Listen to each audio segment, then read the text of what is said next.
Hello guys, welcome to easy and short balance channel. तो आज हम पढ़ते हैं एंटी एडिनर्जिक ड्रग्स या फिर सिम्पैथोलाइटिक ड्रग। अभी एंटी एडिनर्जिक ड्रग्स क्या होती हैं? जो एडनर्जिक ड्रग के रिसेप्टर को बाइंड होने से रोकती हैं, उन्हें ही बोलते हैं हम एंटी एडनर्जिक ड्रग्स। और सिम्पैथोलाइटिक क्यों बोलते हैं? क्योंकि जो एडनर्जिक ड्रग्स होती हैं वो सिम्पैथोमाइमेटिक होती हैं, यानी कि हमारे बॉडी को फाइट और फ्लाइट के लिए प्रिपेयर करती हैं। जबकि हमारी जो सिम्पैथोलाइटिक ड्रग है उनके अपोजिट, उनके अगेंस्ट काम करती हैं या फिर सिम्पैथिक सिस्टम को ब्रेक डाउन करने की कोशिश करती हैं। इसीलिए हमें ना बोलते हैं sympatholytic drugs. These drugs act by blocking alpha और बीटा एडनर्जिक रिसेप्टर्स, यानी कि ये ड्रग्स अल्फा और बीटा एडनर्जिक रिसेप्टर्स को ब्लॉक कर देती है, इसलिए इन्हें क्या बोलते हैं हम? Anti एडनर्जिक drugs. एग्जाम्पल से देख लेते हैं। ये है, समझ लो, हमारा प्री स्नैप्टिक और ये हमारा पोस्ट स्नैप्टिक और ये है रिसेप्टर।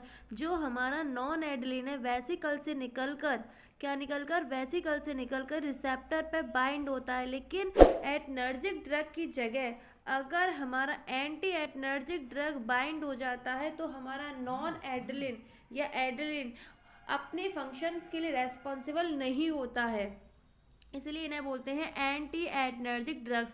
अब ये दो टाइप्स के होते हैं, अल्फा ब्लॉकर और बीटा ब्लॉकर। जैसे कि हमने एडनर्जिक सिस्टम्स के अंदर दो टाइप के ब्लॉकर पढ़े, रिसेप्टर पढ़े थे, अल्फा रिसेप्टर और बीटा रिसेप्टर। अल्फा रिसेप्टर थे दो टाइप के, अल्फा 1 और अल्फा 2, और बीटा रिसेप्टर थे तीन टाइप के, बीटा 1, बीटा 2 और बीटा 3। उसी तरह ब्लॉकर्स भी हम दो टाइप के पढ़ेंगे, अल्फा ब्लॉकर और बीटा ब्लॉकर। अब अभी पढ़ते हैं हम अल्फा ब्लॉकर। ये होते हैं हमारे दो टाइप्स के, नॉन इक्विलिब्रियम टाइप और equilibrium type. Non equilibrium type के अंदर एक ही ड्रग आती है, वो आती है हमारी फिनॉक्सीबेंजामाइन। और इक्विलिब्रियम टाइप यानी कि कम्पिटिटिव टाइप, जो कंपीट करते हैं अपने आप को बाइंड होने से। अभी कम्पिटिटिव कैसे है ये? जैसे कि हमारा ये कोई रिसेप्टर है और यहाँ है हमारी कोई भी एडनर्जिक ड्रग और ये है हमारा एंटी एडनर्जिक ड्रग।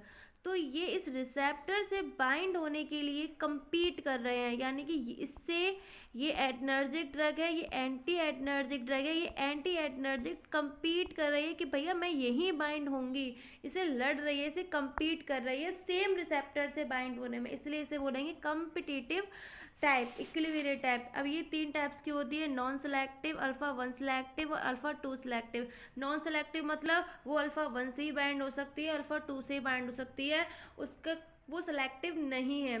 अभी इन्हें भी तीन टाइप में डिवाइड किया गया है, एर्गोट एल्कोहैड, हाइड्रोजनेटेड एर्गोट एल्कोहैड, इमिडाजोलिन और मिसेलियनियस। एर्गोट एल्कोहैड की दो ड्रग्स आती है इसके अंदर, एर्गोटामाइन, एर्गोटॉक्सिन। और हाइड्रो एर्गोटामाइन के अंदर दो ड्रग्स आती हैं, डिहाइड्रो एर्गोटामाइन और डिहाइड्रो एर्गोटॉक्सिन।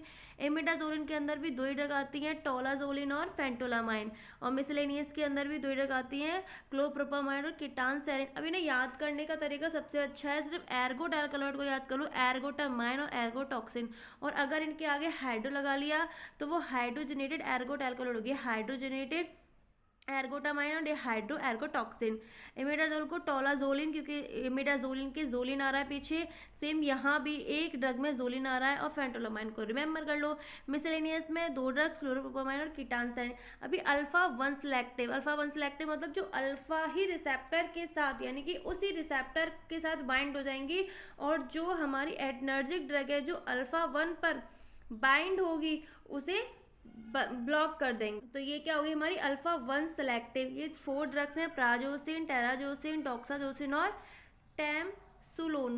टैमसोलोसिन। अब अल्फा 2 सेलेक्टिव दो ड्रग्स हैं हमारी, यूहम्बिन। कौन सी ड्रग है? यूहम्बिन। नेक्स्ट, अगर हम इनके फार्माकोलॉजिकल एक्शंस के बारे में देखते हैं तो अल्फा 1 जो अल्फा रिसेप्टर था उसके अपोजिट काम करेगी। अल्फा 1 हमारा कॉन्ट्रैक्ट कर रहा था, तो ये हमारी हर चीज़ को रिलैक्स करते हुए चलेंगी, जैसे कि हमारे बीपी को कम करेंगी। जो हमारा अल्फा 2 रिसेप्टर था वो कॉन्ट्रैक्ट कर रहा था, हार्ट वेसल्स को कॉन्ट्रैक्ट कर रहा था अल्फा 1 रिसेप्टर, ब्लड वेसल्स को कॉन्ट्रैक्ट कर रहा था, बीपी ज़्यादा हो रहा था। अभी हमने अल्फा ब्लॉकर दे दिया तो बीपी कम हो गया। नसल स्टिफनेस और मियोसिस के उस फंक्शन को भी शो करेंगी, इंटेस्टाइन की मोटिलिटी को भी इंक्रीज करेंगी, एंड सोडियम और फ्लूइड रिटेंशन को भी इंक्रीज करेंगी, इनहिबिट करेंगी कोआगुलेशन को। अभी जो हमारी नॉन इक्विलिब्रियम ड्रग है फिनॉक्सीबेंजामाइन, इसे यूज़ करते हैं हम hypertensive episode during operative manipulation of tumour in फ्यूसाइटोक्रोमा एडनल मेडुलर ट्यूमर, यानी कि ट्यूमर के थ्रू, जब ट्यूमर ऑपरेटिव के थ्रू जो हाइपरटेंशन होता है उसे रिमूव करती है हमारी phenoxybenzamine. And the phentolamine and tolazoline are preferred agent for treatment hypertension, craze is in chlorine withdrawal and cheese reaction.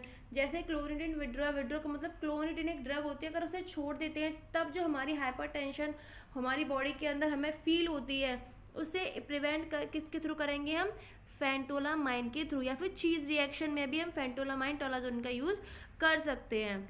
अभी देखते हैं हम क्लोनिडिन विड्रॉल क्या होता है। Clonidine is used to treat hypertension but it is a drug of abuse, so when patients stop clonidine administration, some symptoms sudden rise in a BP, hallucinations, nausea, vomiting, rapid change in a patient mood are observed. This is known as a chlorinate withdrawal. यानी कि कोई person है वो क्लोरिनेट drug को ले रहा है और सडनली उसने छोड़ दी तो उसके बॉडी में अजीब चेंजेस आएंगे, या तो बीपी बढ़ जाएगा, हेलुसिनेशन हो जाएगा, नोजिया हो जाएगी, वोमिटिंग होगी, रैपिड चेंज हो जाएगा पेशेंट के मूड में, मतलब दिमाग जो उसका मूड है वो जल्दी जल्दी से चेंज होने लगेगा। तो इसमें हम क्या देते हैं, कौन सी ड्रग देते हैं, फेंटोलामाइन या टोलाजोलिन। अब चीज़ रिएक्शन देख लेते हैं। तो चीज़, बियर, रेड वाइन, बनाना कंटेन टायरामिन। अभी जो भी हम रेड वाइन लें या बियर लें या चीज़ लें उसके अंदर क्या होता है, टायरामिन होता है। But when this product eaten a MAO present intestine degrade metabolize tyramine, so the tyramine does not reach systemic circulation. अभी जो भी हम लोग चीज़ खाते हैं या बियर, रेड वाइन लेते हैं उन सब में टायरामिन होता है। जो हमारा टायरामिन होता है वो हमारी इंटेस्टाइन के थ्रू डिग्रेड हो जाता है मायो के थ्रू। अभी मायो के थ्रू जो चीज़ डिग्रेड हो रही है तो हमारी बॉडी को तो लगेगी नहीं, इसलिए हम क्या देते हैं, मायो इनहिबिटर देते हैं। जैसे ही हम लोग मायो इनहिबिटर देते हैं जो हमारा टायरामिन है वो मेटाबोलाइज नहीं होता तो सिस्टमेटिक सर्कुलेशन में पहुंच जाता है। अभी अल्फा ब्लॉकर के यूजेस देख लेते हैं। अल्फा ब्लॉकर के यूज़ हम लोग कहाँ कहाँ करते हैं, तो फ्यूक्रोमोसाइटोमास, मतलब कि बहुत ज़्यादा एड्रेनलिन और नॉन एड्रेनलिन का रिलीज बहुत ज़्यादा हो रहा है, तब हम अल्फा ब्लॉकर को दे देंगे ताकि नॉन एड्रेनलिन अपना एक्शन शो न कर पाए। हाइपरटेंशन, यानी कि जो हमारी ब्लड वेसल्स हैं वो कॉन्ट्रैक्ट हो गई हैं, हाइपरटेंशन हो रहा है, तब हम बीटा अल्फा ब्लॉकर दे देंगे हाइपरटेंशन को रिमूव करने के लिए। सेकेंडरी शॉक में भी दे सकते हैं। Peripheral vascular disease, burger disease. Burger disease क्या होती है हमारी, जिसमें हमारी बॉडी की आर्म्स, लेग की जो हमारी ब्लड वेसल्स होती हैं वो इन्फ्लाम हो जाती हैं और स्वेल हो जाती हैं, उसे क्या बोलेंगे हम, बर्गर डिसीज। उसमें भी हम क्या देंगे, alpha blockers. Congestive heart failure में भी हम अल्फा ब्लॉकर को देंगे। माइग्रेन में भी, माइग्रेन मतलब क्या होता है, सडनली हेडक होता है हमारे 48 आवर का, उसमें भी हम क्या प्रेफर करते हैं, alpha blocker drug. Banning hypertrophy of prostate, BHP में भी हम कौन सी ड्रग देंगे, प्राजोसिन और फाइनेस्ट्राइड। तो ये है हमारी सारी अल्फा ब्लॉकर फुली डिटेल्स। अगर आपको मेरा वीडियो अच्छा लगा हो तो please like, share, subscribe. Thanks for watching.